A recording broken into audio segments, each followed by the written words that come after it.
Grace and peace be with you. Hi, my name is Mark. I'm the pastor at Sycamore Creek in Potterville. I am sharing a brief thought with you today from Psalm 40, where I'm reading through Psalms in my devotions. And the Bible tells us again and again to expect difficulty, to expect trials, and to expect disappointments.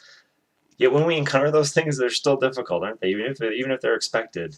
And they still trip us up all too often in our seeking and following God. And in Psalm 40, David calls those difficulties pits. And David gets out of one in verses 1 through 10, only to find himself in another pit in verses 11 through 17.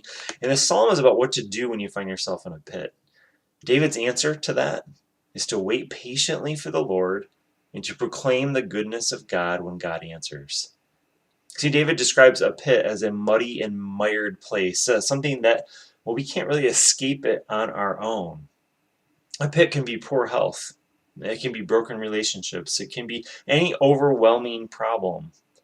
And the temptation in the midst of those pits is to buckle up and to try to escape the pit on our own.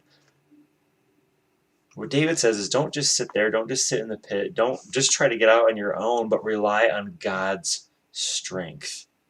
Wait on God.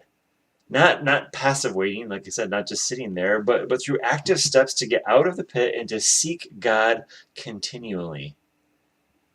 What we learn from this psalm is that waiting is continuing to obey God. It's continuing to follow God. That's waiting patiently on God. And eventually, one way or another, well, you'll look back and you'll not be in the pit.